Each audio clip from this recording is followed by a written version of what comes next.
Aku iki bocah Mbah X yo. Wis teko kene wae aja melu meneh. Aja ganggu aku.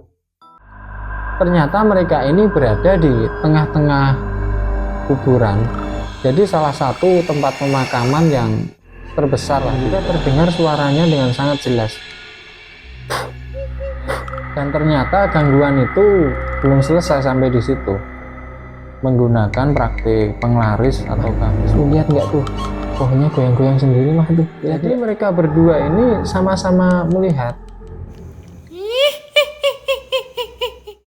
Assalamualaikum warahmatullahi wabarakatuh. Kembali lagi di channel Bisik Misteri. Kali ini kami akan menceritakan sebuah kisah misteri yang dibagikan oleh seorang saudara yang di sini kita sebut dengan nama Bu Rina. Kejadian itu dialami Bu Rina dan keluarga saat itu di tahun 2021. Sebelum kita lanjut lebih dalam pada cerita tersebut, kami ingin ucapkan banyak sekali terima kasih buat teman-teman semua yang sudah mendukung kami sejauh ini, teman-teman yang sudah subscribe, yang sudah kasih like, komen, dan men-share video kami ucapkan banyak sekali terima kasih. Dan juga untuk teman-teman yang sedang menonton video ini dan belum subscribe, kami mohon untuk subscribe terlebih dahulu, agar kami bisa lebih berkembang lagi ke depannya. Dan juga untuk teman-teman yang mungkin punya kisah misteri bisa juga dibagikan kepada kami melalui email di bisikmisteri71@gmail.com.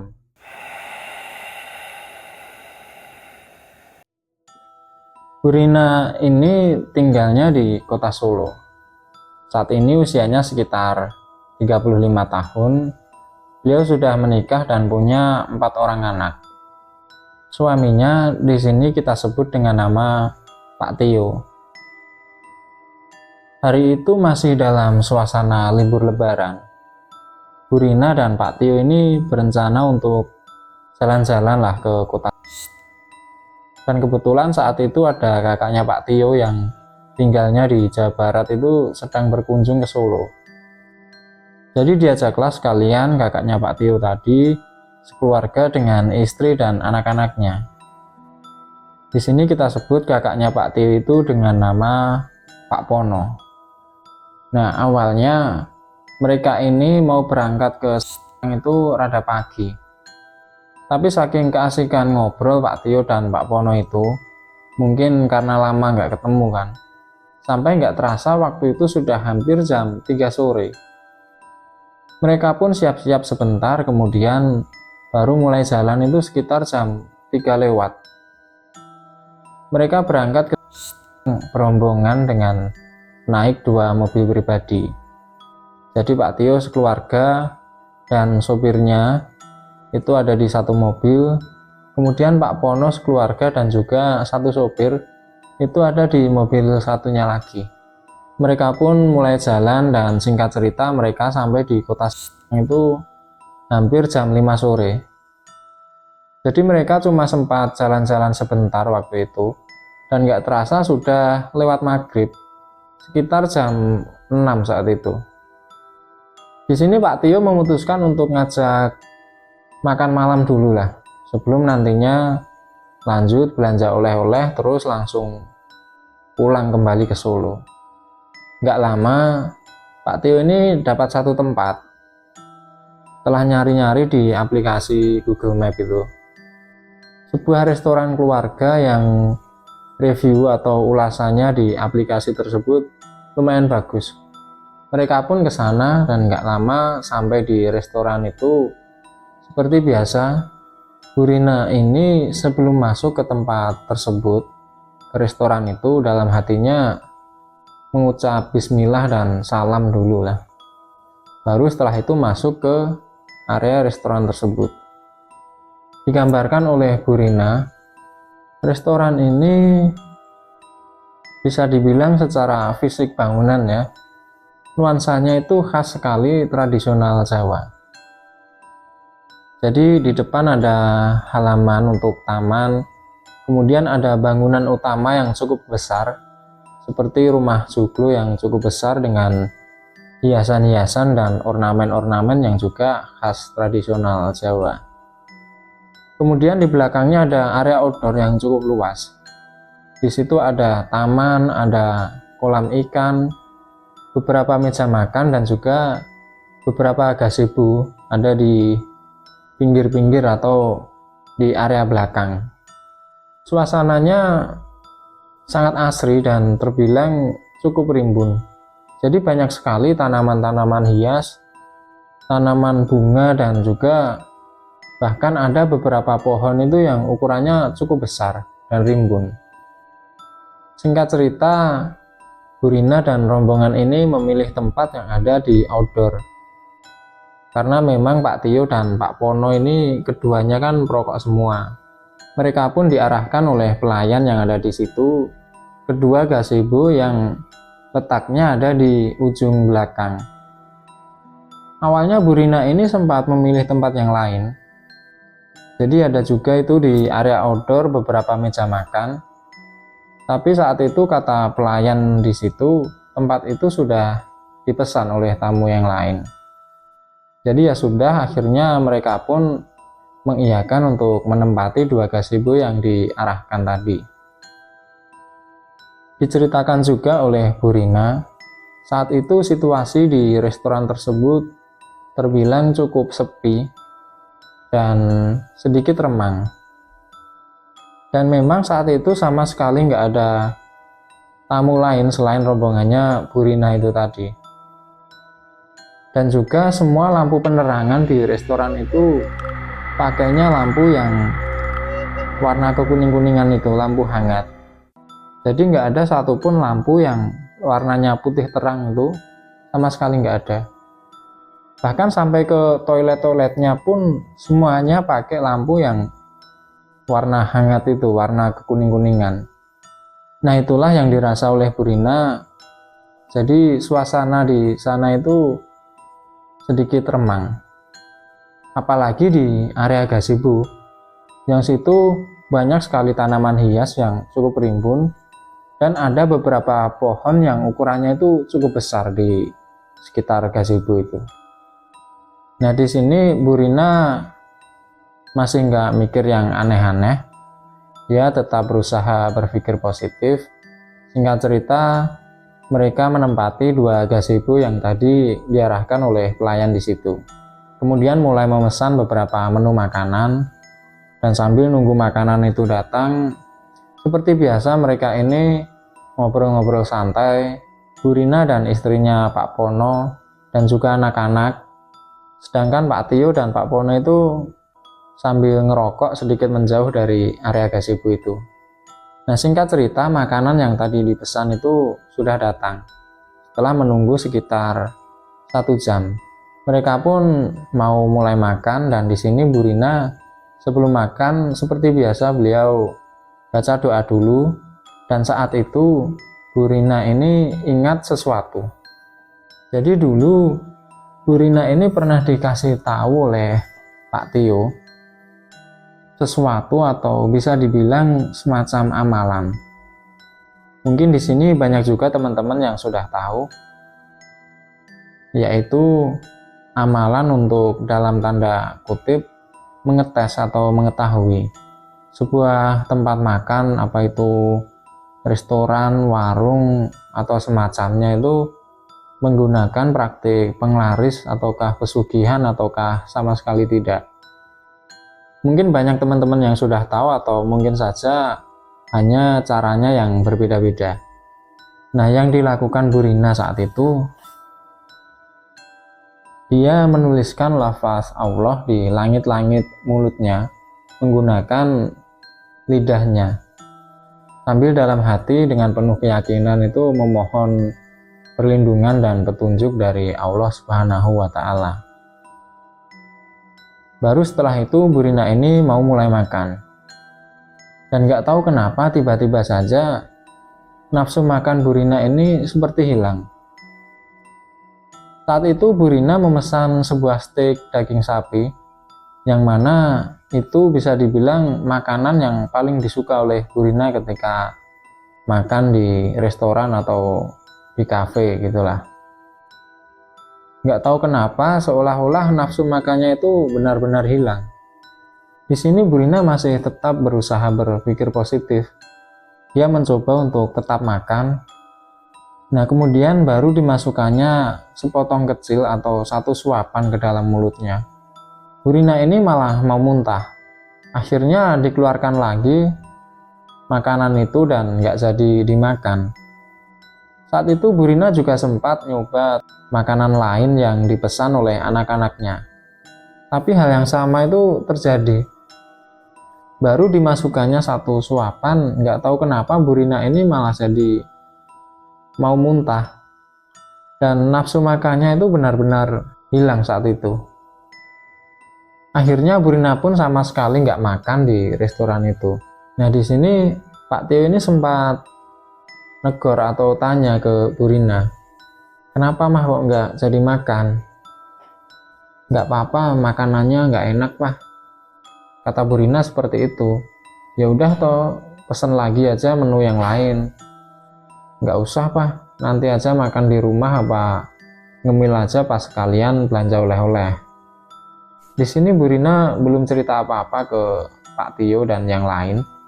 Pak Tio pun juga nggak mikir yang aneh-aneh saat itu.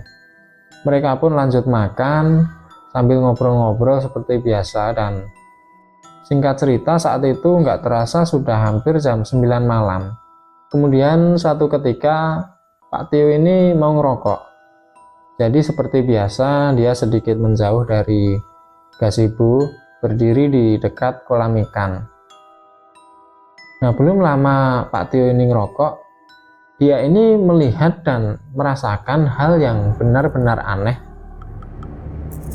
Jadi saat itu tiba-tiba saja suasana di sana itu menjadi sedikit gerah, dan pandangan Pak Tio ini tertuju pada satu pohon yang letaknya itu ada di samping belakang gazebo yang ditempati oleh Burina itu. Pohon itu tiba-tiba bergoyang dengan sangat kencang sekali, seolah-olah seperti ada sesuatu yang mengoyaknya itu dengan sangat kuat. Pak Tio ini pun heran, itu apaan? Sedangkan saat itu sama sekali nggak ada angin. Bahkan pohon di sampingnya yang jarak rimbunannya itu cuma sekitar 2 meter, itu sama sekali nggak bergerak. Dan juga tanaman-tanaman hias di sekitaran itu sama sekali nggak ada yang bergerak, semuanya anteng, tenang gitulah. Dan memang saat itu nggak ada angin. Dijelaskan juga oleh Pak Tio, pohon itu bergoyangnya sama sekali berbeda jika dibandingkan dengan pohon yang memang bergoyang karena tiupan angin kencang. Sama sekali berbeda. Nah, hal lain yang bikin Pak Tio ini merinding, bersamaan dengan pohon itu yang bergoyang dengan sangat kencang itu, terdengar suara anjing yang terus-terusan menggonggong. Jadi suaranya itu dari luar area restoran, tepatnya dari belakang tembok pembatas restoran tersebut. Nggak tahu itu tempat apa, yang jelas suara anjing itu terus-terusan menggonggong, dan pohon itu masih terus bergoyang dengan sangat kencang sekali. Nah, di sini Pak Tio pun berusaha untuk tetap tenang. Dia matikan rokoknya, kemudian berjalan kembali ke gazebo. Saat itu Pak Tio belum cerita apa-apa ke yang lain. Nggak lama Pak Tio ngajak rombongan untuk pergi meninggalkan restoran tersebut untuk lanjut belanja oleh-oleh. Udah selesai belum mah anak-anak, ayo kita lanjut belanja oleh-oleh, kata Pak Tio ke Burina seperti itu kira-kira. Nah, singkat cerita mereka pun bersiap-siap meninggalkan restoran tersebut untuk nantinya lanjut ke toko oleh-oleh dan langsung pulang. Jadi Pak Pono dan istrinya dan juga anak-anak itu jalan duluan. Burina dan Pak Tio ini menyusul sedikit di belakang. Belum lama Pak Tio dan Burina ini jalan meninggalkan gazebo itu, Pak Tio ini noleh ke belakang. Dan dilihatnya pohon yang tadi itu tiba-tiba bergoyang lagi dengan sangat kencang sekali, dan juga diikuti dengan suara anjing yang menggonggong sangat keras. Saat itu Pak Tio sempat ngasih tahu ke Burina, mah, tuh lihat nggak tuh pohonnya goyang-goyang sendiri, mah tuh lihat nggak, seperti itu. Jadi mereka berdua ini sama-sama melihat. Saat itu pohon yang dengan ukuran cukup besar dan rimbun itu bergoyang seolah-olah ada sesuatu yang mengoyaknya dengan sangat kuat. Nah, mereka pun nggak lama menghiraukan itu dan nggak mau juga lama-lama di situ kan. Dan dalam hati Bu Rina ini, ya udahlah biarin, yang penting kita nggak ganggu, kita kesini pun nggak punya niat buruk, niatnya cuma mau makan. Mereka pun menghiraukan hal tadi yang pohon bergoyang itu dan lanjut jalan menuju ke kasir. Nah, belum lama Bu Rina dan Pak Tio ini jalan. Jadi masih ada di area taman itu, ada jalan setapak dan juga deretan tanaman hias. Nah, mereka berdua ini melihat lagi hal yang benar-benar aneh. Jadi di situ ada deretan tanaman hias yang tingginya itu nggak lebih dari sekitar setengah meter. Nah, di situ ada satu tanaman yang tiba-tiba itu bergoyang sendiri seolah-olah kayak ada yang mainin. Padahal saat itu sama sekali nggak ada angin, nggak ada apa. Dan cuma satu tanaman itu yang bergoyang, sedangkan yang lain itu tenang semua. Dan bersamaan dengan itu, belakangan diceritakan oleh Bu Rina ini merasa dengan sangat jelas ada yang niup lehernya sebelah kanan dari samping kanan, dan juga terdengar suaranya dengan sangat jelas seperti itu, 2 kali tiupan ke arah lehernya Bu Rina. Padahal di sampingnya itu sama sekali nggak ada siapapun, sama sekali nggak ada orang. Pak Tio saat itu posisinya ada di sedikit depan kirinya Bu Rina. Jadi di sebelah kanannya Bu Rina ini sama sekali nggak ada siapapun di sana. Nah, setelah itu mereka pun, Bu Rina dan Pak Tio ini bergegas mempercepat langkah kakinya menuju ke kasir untuk kemudian pergi meninggalkan restoran tersebut. Singkat cerita, mereka pun mulai meninggalkan restoran tersebut dan menuju ke salah satu toko oleh-oleh yang cukup terkenal dan besar di kota Semarang itu. Singkat cerita, mereka pun pergi kemudian menuju ke toko oleh-oleh yang dimaksud tadi. Nah, ternyata toko oleh-oleh itu sudah tutup. Saat itu sekitar jam setengah 10 malam. Dan memang toko itu hanya buka sampai jam 9 malam. Pak Tio ini sempat ngedumel sendiri atau kesal dalam hatinya. Sudah berangkat kesorean, jalan-jalan cuma sebentar, terus ada kejadian-kejadian ganjil di restoran tadi, ditambah ini mau belanja oleh-oleh malah sudah tutup tokonya. Nah, padahal awalnya tujuan mereka ke Semarang itu untuk sekalian nostalgia seperti itulah, terutama untuk Pak Tio dan Pak Pono ini. Karena mereka berdua dulunya itu dari kecil sampai dewasa tinggalnya di kota, sampai kemudian Pak Pono dewasa dan menikah dengan orang Jawa Barat dan tinggal di sana. Sedangkan Pak Tio sendiri setelah 2 tahun lulus SMA itu langsung merantau ke Jakarta. Baru kemudian pindah ke Solo itu sekitar tahun 2015. Dan saat itu orang tua Pak Tio dan Pak Pono juga sudah pindah ke Solo. Nah, masih dalam suasana hati yang sedikit kesal itu, Pak Tio memutuskan untuk nyari tempat oleh-oleh lain yang sekiranya masih buka saat itu. Jadi dia buka aplikasi Google Map lagi, kemudian nggak lama itu nemu satu toko yang menurut informasi di Google Map itu masih buka. Dan kebetulan lokasinya itu tidak terlalu jauh dengan posisi mereka saat itu.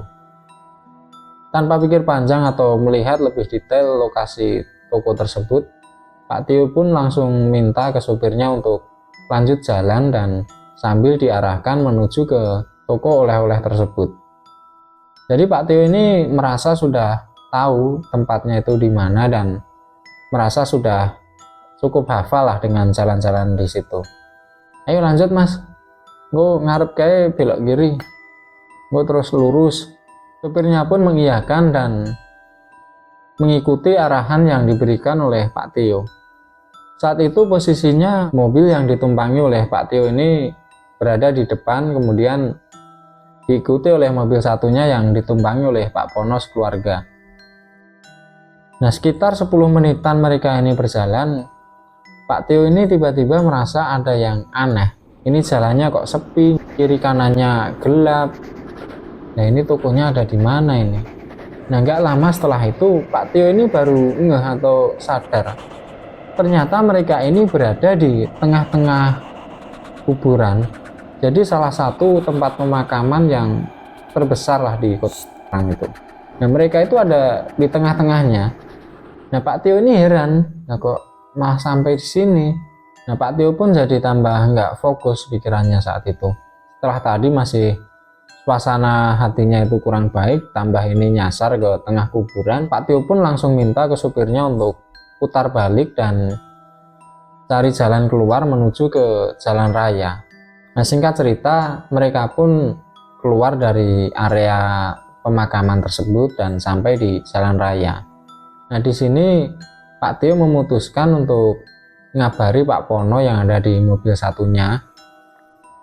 Dewi nggak sido tuku oleh-oleh mas, ayo langsung mulai wae. Singkat cerita, mereka pun memutuskan untuk nggak jadi beli oleh-oleh dan langsung pulang kembali ke Solo. Sambil jalan menuju ke pintu masuk tol Solo itu, Pak Tio ngobrol-ngobrol santai sama sopirnya. Dan masih heran juga saat itu kok bisa-bisanya mereka ini nyasar, padahal Pak Tio ini merasa sangat hafal dengan jalan-jalan di daerah situ. Nah, sopirnya saat itu sebenarnya sudah merasa ganjil ketika pertama memasuki area pemakaman itu. Tapi karena menurutnya Pak Tio ini sudah hafal dengan jalan daerah situ dan mungkin memang rutenya itu ya lewat situ. Jadi sopirnya pun nggak mikir yang aneh-aneh saat itu. Nggak lama mereka pun mulai memasuki jalan tol menuju ke Solo. Nah, Pak Tio ini sempat bilang ke sopirnya minta untuk melajukan kendaraannya itu lebih kencang lagi. Dan memang saat itu mobil ini dirasa jalannya itu terlalu pelan. Mas, ayo rodo banter sidik mas, kata Pak Tio ke sopirnya seperti itu. Di sini kita sebut sopirnya Pak Tio tadi dengan nama Pak Iwan. Pak Iwan pun mengiyakan. Saat itu Pak Iwan juga bilang ke Pak Tio bahwa dia ini merasa sudah menginjak gas itu cukup dalam. Tapi nggak tahu kenapa mobil ini rasanya berat sekali, seolah-olah mobil ini terlalu berat muatannya. Dilihat di indikator itu temperatur mesin normal, tekanan ban normal, semuanya normal, nggak ada masalah apapun di situ. Tapi diinjak gas sampai cukup dalam, sampai RPM-nya itu sudah cukup tinggi. Nggak tahu kenapa mobil ini jalannya itu terasa berat sekali dan sedikit doyong ke kanan. Nah, nggak lama setelah itu Bu Rina ini ngeluh ke Pak Tio. Pundaknya yang sebelah kanan itu terasa panas dan berat sekali, seolah ada sesuatu yang menekannya dengan sangat keras sekali. Pak Tio pun berusaha untuk menenangkan Bu Rina. Coba mah dipijitin dulu sama dikasih minyak kayu putih, sambil baca-baca doa terus sama minum air putih ya. Nah, jadi posisi Bu Rina saat itu duduk di bangku mobil baris kedua. Nah, pas Pak Tio ini noleh ke belakang untuk tadi menenangkan Bu Rina tadi, Pak Tio ini sekelebatan melihat sosok hitam besar ada di luar pintu mobil sebelah kanan. Nggak tahu itu apa, sosok itu seolah seperti nempel di pintu mobil sebelah kanan. Nggak lama setelah itu pas Pak Tio balik noleh ke depan ke arah jalan, Pak Tio sudah nggak melihat lagi sosok hitam itu tadi. Dari sini Pak Tio ini mulai merasa ada sesuatu yang nggak beres. Dari kejadian-kejadian aneh yang ada di restoran tadi, nyasar di tengah kuburan, sampai mobil yang jalannya itu terasa sangat berat. Bu Rina pun saat itu merasa ada sesuatu yang memang nggak beres atau ganjil. Jadi yang dirasakannya itu seolah-olah ada sesuatu atau hawa yang rasanya itu sangat panas sekali, menekan ke pundaknya dan seolah ingin masuk ke dalam dirinya. Saat itu Bu Rina ini sampai lemes dan pucat wajahnya. Bu Rina pun terus baca-baca doa, ayat-ayat suci sebisanya, dan ternyata gangguan itu belum selesai sampai di situ. Sopirnya Pak Tio, Pak Iwan itu tadi bilang atau ngeluh ke Pak Tio. Dia merasa sedikit pusing dan tengkuk lehernya bagian belakang itu terasa sangat berat sekali dan panas. Dari sini Pak Tio benar-benar mulai khawatir. Apalagi posisi mereka saat itu ada di jalan tol dan perjalanan itu masih cukup jauh sampai ke rumahnya di Solo itu. Pak Tio pun meminta Pak Iwan untuk tetap tenang, hati-hati dan tetap fokus ke jalan. Juga dimintanya untuk nanti berhenti istirahat dulu di rest area terdekat, atau pelan-pelan langsung menepi sekiranya memang sudah nggak kuat. Pak Iwan pun berusaha untuk tetap tenang dan fokus sambil meneruskan perjalanan. Di sini Pak Tio menghubungi Pak Pono yang ada di mobil satunya, ngasih tahu untuk jalan lebih dulu, kemudian begitu nanti ketemu rest area, berhenti dan istirahat dulu lah di sana. Singkat cerita, mereka sampai di rest area saat itu, kalau nggak salah, rest area KM 429. Waktu itu mobil Pak Pono sudah sampai duluan di sana. Mereka pun istirahat di sana. Pak Iwan langsung ke toilet, cuci muka, kemudian ngobrol-ngobrol sambil ngerokok sama Pak Pono, nggak jauh dari parkiran. Sedangkan Pak Tio masih di parkiran mobil menemani Bu Rina. Di situ Pak Tio coba kasih Bu Rina air putih yang sudah dibaca-bacakan doa sebelumnya. Kemudian Pak Tio ikut gabung dengan Pak Iwan, Pak Pono, dan sopirnya Pak Pono ngerokok nggak jauh dari parkiran itu. Sambil ngobrol-ngobrol santai, Pak Pono ini sempat tanya ke Pak Tio, tadi itu kok masuk ke area pemakaman itu mau kemana toh sebenarnya? Wah mbuh mas, GPS-nya kok ngaco. Nggak wae ceritanya neng omah, nanti cerita di rumah aja, jawab Pak Tio sambil santai dan sedikit bercanda untuk mencairkan suasana saat itu. Di sini Pak Tio itu belum membahas hal-hal ganjil lainnya yang termasuk ketika ada di restoran tadi. Singkat cerita, setelah sekitar 30 menit istirahat, mereka memutuskan untuk bersiap-siap melanjutkan perjalanan kembali ke Solo. Pak Tio dan Pak Iwan berjalan menuju mobil, begitu juga Pak Pono dan sopirnya. Saat itu dilihat oleh Pak Tio, kondisi Bu Rina itu sudah terlihat membaik. Dan pas ditanya juga katanya sudah nggak berat atau nggak panas lagi pundaknya. Tapi memang Bu Rina saat itu masih terlihat lemas dan pucat. Waktu itu mereka semua sudah masuk ke dalam mobil, tapi saat itu belum jalan, jadi masih siap-siap. Nah lagi-lagi Pak Tio ini melihat sekelebatan sosok hitam yang tadi dilihatnya pas di jalan tol itu, ada di sebelah kanan pintu mobil baris kedua. Nggak lama, tapi saat itu terlihat lebih jelas, karena memang ketika di parkiran itu kondisinya cukup terang. Nah sosok hitam itu digambarkan oleh Pak Tio ini seolah-olah lebih mirip seperti kaki yang besar dan hitam. Hitamnya itu seperti hitam berbulu. Walah, jantenan, kata Pak Tio dalam hatinya seperti itu. Kemudian Pak Tio minta ke Pak Iwan untuk jangan langsung jalan dulu. Pak Tio bilang ke Pak Iwan, sebelum injak gas nanti kita baca Al-Fatihah dulu dan doa dulu sebelum jalan. Pak Iwan pun mengiyakan. Mereka pun berdoa dulu. Setelah itu dalam hati Pak Tio ini bilang, aku ini bocah Mbah X yo. Wis teko kene wae aja melu meneh. Aja ganggu aku. Mbah X ini siapa? Kami nggak bisa menceritakan lebih detail di sini. Yang jelas beliau ini salah satu yang sangat dihormati oleh Pak Tio ini.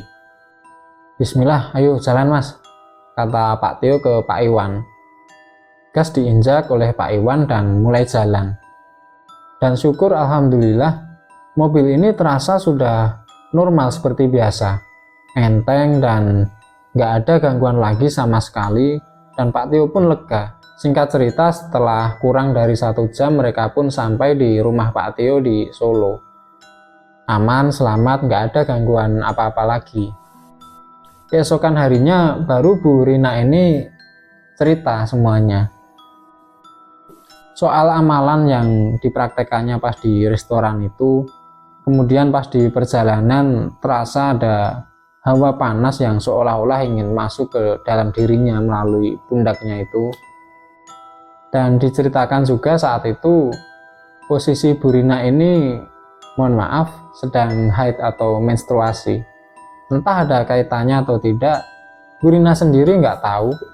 Dan juga soal amalan yang dipraktekannya saat di restoran itu, apakah ada kaitannya dengan kejadian-kejadian berikutnya yang Bu Rina dan keluarga alami. Bu Rina dan Pak Tio pun nggak bisa memastikan hal tersebut. Yang penting mereka nggak punya niatan buruk, cukuplah jadi pelajaran dan pengalaman saja. Baik, itu tadi sebuah pengalaman misteri yang dibagikan oleh Bu Rina. Terima kasih sudah membagikan pengalamannya kepada kami dan pemirsa Bisik Misteri semua. Ada banyak kesalahan, kekurangan, dan ketidaksempurnaan dalam video kali ini. Kami mohon maaf yang sebesar-besarnya. Semoga ada manfaat atau pelajaran yang dapat kita ambil dari kisah tersebut, atau minimal dapat menghibur teman-teman semua yang menyaksikan tayangan ini. Sekian dari kami. Wassalamualaikum warahmatullahi wabarakatuh.